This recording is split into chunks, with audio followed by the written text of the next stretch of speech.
बिस्मिल्लाहिर्रहमानिर्रहीम। जनाब स्पीकर, बड़ी मेहरबानी, आपने मौका दिया। बजट के ऊपर जो है वो सारे दोस्त गुफ्तगू कर रहे हैं। 2 4 5 चीज़ें हैं। मैं भी बजट के ऊपर ही कोशिश करूँगा कि रहूँगा, इसके ऊपर गुफ्तगू करूँगा। तो ये बजट तकरीबन सबको पता है 14.1 ट्रिलियन का ये फाइनेंस बिल के थ्रू जो इन्होंने टैक्स कलेक्ट करने हैं, प्लस कुछ नॉन टैक्स रेवेन्यूज़ हैं उनकी इन्होंने कलेक्शन करनी है। और टैक्स रेवेन्यू तकरीबन इस साल इन्होंने 20% से जो है वो बढ़ाना है पिछले साल की निस्बत, जो पिछले साल भी इनसे कलेक्ट नहीं हो पाया था। सर, इसके अंदर जो बड़ी अहम चीज़ें हैं, जनाब स्पीकर आपकी तवज्जो दरकार है। जी, आप कंटिन्यू रखें। अच्छा सर, इसके अंदर बार बार यही कहते आए हैं हम, पिछले साल भी बजट के ऊपर गुफ्तगू की गई, इस साल भी दोबारा बजट के ऊपर जब गुफ्तगू कर रहे हैं तो बार बार जो करने वाली बातें हैं वो यही हैं कि सर असल में ये जो बजट है अवाम को रिलीफ देने के लिए बनाया जाता है। जो अवाम की मुंतखब हुकूमतें हैं वो अवाम को रिलीफ देने के लिए ये बजट बनाती हैं, लेकिन इस बजट के अंदर 80% जो मेयर्स हैं ना वो रिलीफ के हैं ना अवाम की कोई सहूलत के हैं। वो सिर्फ और सिर्फ FBR को थाने का इख्तियार देने के और एक थानेदार का इख्तियार देने के, FBR के अफसर को इसके अंदर जो है वो सारी चीज़ें हैं। इसके अंदर कोई रिलीफ मेयर नहीं है। 80% प्रोसीजरल इन्फोर्समेंट और टैक्स पेयर को ह्यूमिलेट करने की इसके अंदर बातें की गई हैं इस पूरे फाइनेंस बिल के अंदर। ये फाइनेंस बिल सारे का सारा एक टैक्स पेयर को तंग करने के ऊपर मबनी है। इसके अंदर जो पैसे इन्होंने कलेक्ट करने हैं और जो सूबों को इन्होंने देने हैं वो 8.2 ट्रिलियन है। उसके बाद जो इन्होंने इंटरेस्ट की मद के अंदर पैसा देना है वो भी तकरीबन 8.12 ट्रिलियन है। ये दोनों चीज़ों को जब आप मिलाते हैं तो आपके टैक्स रेवेन्यू से ये एक्सीड कर जाते हैं। फिर आपके कोई तकरीबन 5 ट्रिलियन के करीब आपके नॉन टैक्स रेवेन्यू की भी कलेक्शन है। जब आपकी उससे जब आप लोग इधर अपना एक्सपेंडिचर करते हैं फेडरल गवर्नमेंट का, जिसके अंदर 1 ट्रिलियन का इनका PSDP है, बाकी को इनका 5-6 हज़ार अरब का जो है इनके दूसरे अखराजात हैं। ये जब सारी चीज़ें करते हैं तो इनका जो डेफिसिट है इस साल का वो 6,6500 अरब रुपया इस साल का बजट डेफिसिट है। और ये बजट डेफिसिट इन्होंने दोबारा कर्जा लेके पूरा करना है, क्योंकि इनके पास कोई इस तरह की चीज़ तो है नहीं है। इस बजट के अंदर हमें नहीं नज़र आई कि इन्होंने अपनी कोई चीज़ बेचनी है या इनके पास कोई पैसों की बौछार हो जानी है या कोई इतना ज़्यादा यहाँ पे इंडस्ट्री लग जानी है कि इन्हें जो है इतने पैसों की गुंजाइश अवेलेबल है। इन्होंने वो सारा जो डेफिसिट है वो दोबारा कर्जे लेके पूरा करना है।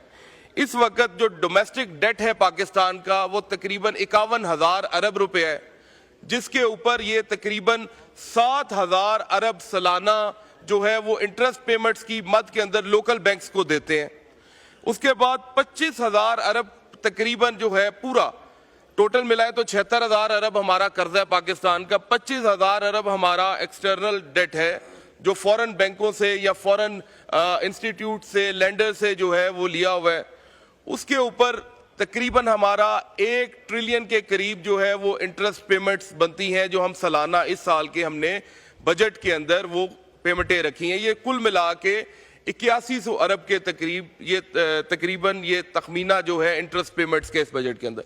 और ये सारा का सारा बोझ जो है ये इनडायरेक्ट टैक्सेस की मद के ऊपर गरीब आदमी के ऊपर जा रहा है।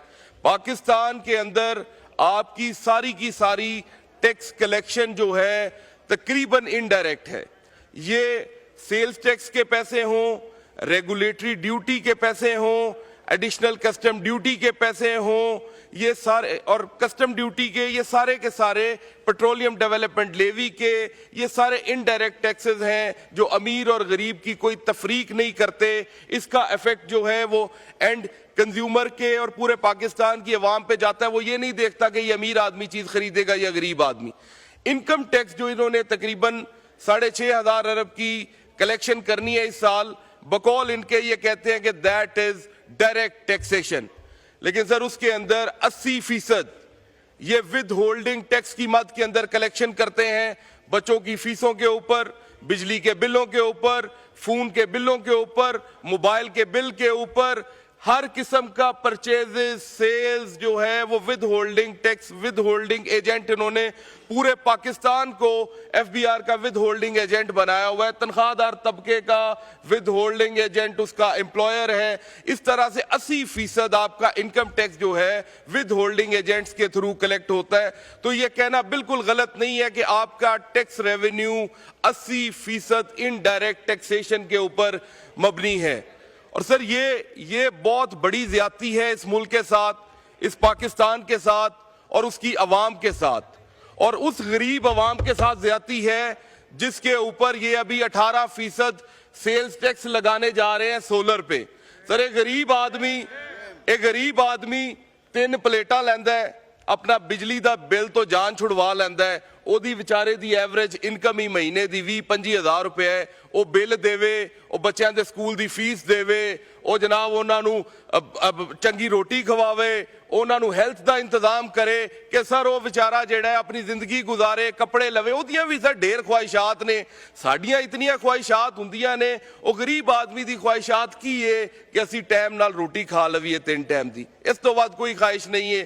सर उस बिजली के बिल तो जान छुड़वाई, वो 3 प्लेटा ला के इन्हें आख्या कि असा तेरी ओदे तो भी नहीं जान छुटन देनी, सानू तो बहुत बुरा लगना है, तू क्यों नहीं टैक्स देंदा, तू सोलर प्लेटा ते 18% सेल्स टैक्स दे दे उत्ते। तो मैं ही कह सकना कि तेरे महलों की तकमील हमारे खून पसीने से है, फिर भी ए अमीरे शहर तुझे तकलीफ हमारे जीने से है। इससे ज्यादा तो मैं इसके ऊपर कुछ नहीं कहूंगा, लेकिन ज्यादतियों की लंबी लाइनें हैं। मैं बात अभी आपको इसके बाद भी जो है गुफ्तगू के अंदर सारी चीजें बताऊंगा। सर नेशनल फाइनेंस कमीशन जब बना, जब आपने कहा कि ये पैसे सूबों को जाएंगे, बहुत अच्छा कदम था, बेहतरीन, जिसने भी किया बड़ी अच्छी बात है, जो मुल्क के लिए इस तरह की चीजें करते हैं, सूबों तक उन्होंने अपने हकूक पहुंचाए। लेकिन सर उसका जो नीयत थी वो ये थी कि हर गांव, हर छोटे छोटे शहर में उन लोगों का हकूक पहुंचे जो कि बड़े शहरों के लोगों को जो फ़वायदे हैं, जो फ़वायद हैं, वो छोटे शहरों तक और गांव तक भी वो असरात जाएं। सर उसके बाद एक प्रोविंशियल फाइनेंस कमीशन भी होना था। जैसे वफाक के पैसे सूबों के अंदर बंटने थे और बंट रहे हैं, इसी तरह सूबे के पैसे भी आगे जिलों तक ट्रांसफर होने थे। सर वो आज तक नहीं हुआ और इसकी जिम्मेदार सूबाई हुकूमतें हैं। मैं किसी एक सूबाई हुकूमत की बात नहीं कर रहा, मैं सारी सूबाई हुकूमतों की बात कर रहा हूं। वो सारी इसकी जिम्मेदार हैं। वो अपनी इजारादारी कायम रखना चाहती हैं। वो चाहती नहीं है कि हमारा जो डंडा है और हमारी जो सेंट्रल में पावर है एक सूबे के, एक बड़े शहर के अंदर, उसे हम डेलीगेट करें और छोटे छोटे शहरों तक अपने फैसले खुद करने के जो हैं वो इख्तियार ट्रांसफर करें। ये देखने की जरूरत है इस पूरे ईवान को, इसके ऊपर गौर करने की जरूरत है, वरना ये पाकिस्तानी कौम और ये बेचारे छोटे शहरों वाले जिनके हकूक जो हैं जिनके हम लोग उनके ऊपर डाके डाल रहे हैं, वो हमें कभी माफ नहीं करेंगे। दूसरी बात सर, इन्होंने एग्रीकल्चर का जो जीडीपी के अंदर 2.6% पूरी जीडीपी की ग्रोथ है, उसके अंदर एग्रीकल्चर का जो शेयर है वो तकरीबन हमारा 23% है और उसके अंदर इन्होंने 60% लाइफ स्टॉक को शेयर दिया। लाइफ स्टॉक को हम कैलकुलेट ही नहीं कर सकते। मेजर क्रॉप्स का जो शेयर है सर, उसे जितना कोई 20-25% दिया उसे तो कैलकुलेट कर सकते हैं और उसकी इन्होंने नेगेटिव ग्रोथ दिखाई। और ओवरऑल एग्रीकल्चर की ग्रोथ को पॉजिटिव दिखाने के लिए इन्होंने लाइफ स्टॉक जो है वो इतना पॉजिटिव दिखाया कि एग्रीकल्चर तो इनका फिर भी पॉइंट समथिंग जो है आया। लेकिन सर मेजर क्रॉप्स पे हमारा आधा पाकिस्तान का जो है वो दारोमदार है। मकई है, कणक है सर, ओदे अंदर मूंजी है, ओदे अंदर सर निरमा है, आलू ने, सब्जियां सर हर किस्म दियां। सर 3-3 रुपए किलो गोभी ऐसा विकी है, मंडी के अंदर जिमीदार रुल गया। कोई ओदी गोभी, कोई ओदा प्याज, कोई ओदा टमाटर, सर कोई चीज ओदा खरीदने वास्ते तैयार नहीं। 2000 ਨੂੰ ਸਰ ਕਣਕ ਸਰ ਅੱਤ ਖੁਦਾ ਦਾ ਵੈਰ ਹੈ। ਫਿਰ ਉਤੋਂ ਪੰਜਾਬ ਦੀ ਸੀਐਮ ਨੇ ਆਖਿਆ ਕਿ ਮੈਂ 5000 ਰੁਪਇਆ ਫੀ ਏਕੜ ਜ਼ਿਮੀਂਦਾਰ ਨੂੰ ਦਾਂਗੀ। ਸਰ ਜ਼ਿਮੀਂਦਾਰ ਲਾਨਤ ਪਾਉਂਦਾ ਹੈ ਖੈਰਾਤ ਦੇ ਉੱਤੇ। ਅਸੀਂ ਇੱਜ਼ਤਦਾਰ ਲੋਕ ਆ, ਅਸੀਂ ਇੱਜ਼ਤਦਾਰ ਆ, ਅਸੀਂ ਕੋਈ ਮੰਗਤੇ ਖੈਰਾਤੀ ਨਹੀਂ ਆ। ਸਾਨੂੰ ਸਾਡਾ ਹੱਕ ਦਿਓ, ਸਾਨੂੰ ਇਹ ਖੈਰਾਤ ਨਹੀਂ ਚਾਹੀਦੀ, ਸਾਨੂੰ ਜ਼ਕਾਤ ਨਹੀਂ ਚਾਹੀਦੀ। ਇਹ ਸਰ ਇੱਜ਼ਤਦਾਰ ਲੋਕਾਂ ਦਾ ਪੇਸ਼ਾ, ਜ਼ਿਮੀਂਦਾਰਾਂ ਨਬੀਆਂ ਦਾ ਪੇਸ਼ਾ ਹੈ, ਔਲੀਆ ਕਰਾਮ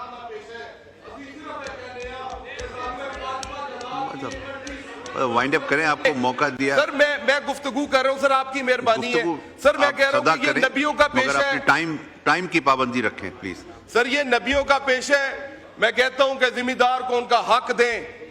वो बेचारे जिम्मेदार को जब उसका हक मिलेगा, जो हमारा लीडर जो बात करता था उसने किसान काट दिया, इसी तरह हम कहते हैं कि जिम्मेदार को उसका हक दें। जिम्मेदार खुशहाल होगा, पाकिस्तान खुशहाल होगा, वो दुकानदार खुशहाल होंगे, वो अपनी बेटी की शादी करेगा, वो गाड़ी खरीदेगा, वो कपड़े खरीदेगा। सर मैं बात मुझे मुकम्मल कर लेने दें, मुकम्मल करें, अभी मुकम्मल करें, अभी मुझे बात आपका टाइम अप हो गया प्लीज। सर वो खरीदारी करेगा, वो अपनी बच्ची की शादी। सर आज जिम्मेदार की ये हालात हैं, उसकी जवान बच्चियां उसके घर में बैठी हुई हैं, वो बेचारा शादी करने से कासर है। सर क्या ये ट्रेयरी बेंचेस वाले या हम लोग इधर जितने बैठे हैं, क्या सर हमारा कसूर नहीं है? हमारा कसूर नहीं है कि गरीब आदमी अपनी रोटी से तंग है, अपनी बेटी की शादी नहीं उससे हो रही, इसका जवाब भी कौन है? सर ये अल्लाह को भी जवाब। शुक्रिया। चौधरी रियाजुल हक साहब, आपको मौका दिया नहीं, आपको मौका दिया, आपने नहीं किया। आपको 2 मिनट एक्स्ट्रा दिए प्लीज। आप फिर शुरू से तकरीर शुरू कर देते हैं, इस तरह तो ना करें ना। आप पाबंदी करें, आप चीफ विप साहब से पूछें, उन्होंने आपको 10 मिनट के लिए। रियाजुल हक साहब 1 सेकंड तशरीफ रखें जी, 30 सेकंड्स प्लीज। सर बड़ी मेहरबानी सर। उसके बाद जो बड़ी अहम चीज है सर, ये जिम्मेदार के साथ, कारोबारी के साथ, तनख्वाहदार तबके के साथ जो हुकूमत ने हाल किया है सर, इससे हुआ क्या है? सर हमारा नौजवान पिस के रह गए। सर वाइंड अप कर रहा हूं ना सर, मेहरबानी करें। 30 सेकंड्स हैं आपके पास सर, चले 30 सेकंड कर लें। सर पिस के रह गए, नौजवान की सोचने समझने की सलीयतें खत्म हो गई हैं, उसके पास रोजगार नहीं है सर, वो नशे पर लग गया, आई शाम हो गई है पंजाब के अंदर, पाकिस्तान के अंदर पाउडर चिट्टा। सर बेचारा नौजवान जो है वो नस्ल हमारी तबाह हो गई है नौजवान की, इसका जिम्मेदार कौन है? इसके ऊपर भी कुछ सोचे, इसके ऊपर भी कुछ सोचे। और सर सबसे आखिर में मैं सिर्फ ये कहना चाहूंगा, जो हमारे हालात हैं, आपको और अल्लाह ताला से भी यही कहता हूं कि नाज़ल कर अबीसा को या बेज खुदाया मेहदी को, देख दज्जाल आजाद हुए और फूलों के क्या हाल हुए। मेहरबानी सर, बड़ी मेहरबानी।